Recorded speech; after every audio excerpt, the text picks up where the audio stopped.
Hello and welcome everyone. Welcome again to this new video. Today we're going to talk about failover again. We talked about that, we did this third video which is about failover. So today, we're going to see just how to delete now the DHCP failover. Okay, the clustering.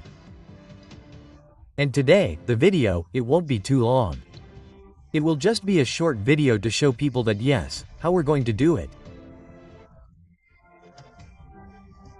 And now, after this video, if you also have questions about anything related to Windows Server 2019, 2022, 2025, or if you want me to cover specific topics, you can mention them in the comments.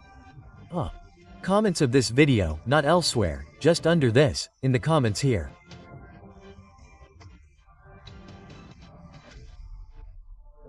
So I will take all the pleasure to answer all these questions there too, whether it's the configuration of anything on Windows Server. So we will continue our training. Today, we're going to talk about that, as I told you, and the removal of the failover cluster on Windows Server 2019.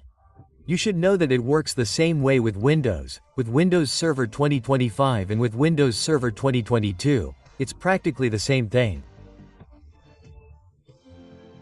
Okay. Now, before doing that, I'd like to inform you that we're also launching training on everything related to cybersecurity, that is, everything related to FortiGate. We're also doing training related to the CCA and CCNP networks. Okay. And we're also launching training on Microtik and the Azure Cloud. So all of these training courses are now available, which are also provided by a professional, an experts in any case, who will help you understand this. And without too much delay, we're going to try to launch our video directly here. I apologize, our Windows Server, and here, what are we going to see here? We're going to go straight to DHCP. Okay, it's not complicated.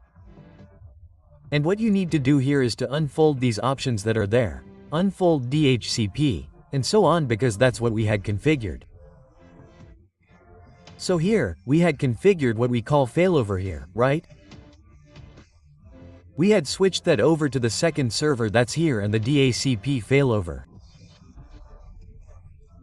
I don't want to start it right now because my machine is having some difficulty actually starting all these virtual machines.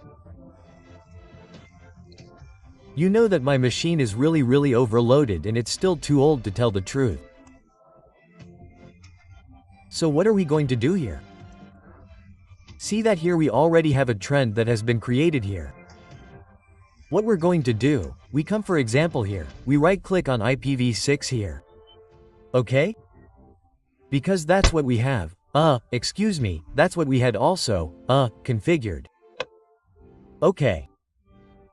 And here, we come to failover here. We're going to come here, you see that we cancel the failover configuration. You can click here to do it and that's right now you've just canceled but you haven't completely stopped it. You haven't completely deleted it. There I talked about deleting it. So here we can cancel it. It doesn't do the failover, but if we delete it now it will go away automatically. In this case, don't delete it at this level. You have to go directly to properties here and then now come where there. You see that for example here generally we say that we had, a DHCP scope that was there. There you can still modify it. This is in case you have, for example, tried to configure it and you made mistakes. You can come back here and change the whole thing. The start address, the end address, and again, it's the DNS. And now, you see that here, what do we have? We have the failover. Okay. So, here, you saw that everything that's there, we're talking about the production server, and so on. Everything that needs to be there, everything you've configured. Okay. Now, we're going to close that. We're going to come back here. Wait. There, normally it's here. There, now you're going to come here. So you see that here you come to its level. You do property, right-click, and you can delete here, modify. There, you can replace it with the partner out of service. So, and there you can completely delete the failover server. There, you see that the name of the server relationship, and so on. There, DHCP failover server. Partner server, it's DHCP failover server. It's this server that we called the failover server. There you can delete it again. And there you have seen that here check the relationship status is success. The server is not in the normal state and may not communicate. Exactly because with the partner server do you still want to continue there? If I said continue, I can already say that yes, I can delete this failover server. So currently look at what it is doing. Indicate in progress. So deactivate extents on the partner server. So you see that this is what it will try to do, and after that at this moment you have completely deleted, in fact, this failover server. So you see that here is what we tell you and failure of the deletion error because what is the target computer is not connected. So I just wanted so that because it will try to contact it and it will try to delete it. Currently, I have not started it because as I told you, I am having some difficulties so to start all the machines at the same time currently. And there, if you understood the principle, it's the same thing as it's the same thing. So that's how it works to try today to delete this entire failover too. Okay? So I hope you really understood the method how it's done currently so that it will finish, it will just be enough to start the other machine. And there all that I'm going to do, I can do now here validate. And there I look here it tells you now configure a failover. But understand that he hasn't finished the total deletion yet because it is necessary it will come here. It will reconnect it to delete now this link, this reference which is there, and it will do it in a simple way.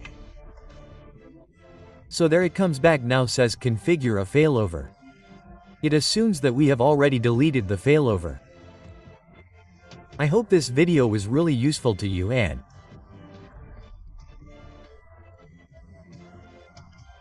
if this is the case, please do not hesitate to like and share, because that's what will help us, because it's still a source of pride for us, as a true content creator. It will still give us great pleasure. Share this in all your groups so that your friends can discover this channel of the African community too. Thank you and we thank you and we say we'll see you very soon. Do not hesitate to write to me in the comments. I will take the time to respond or to ask me topics that I must also address for the community. Thank you very much and we'll see you very soon. Thank you.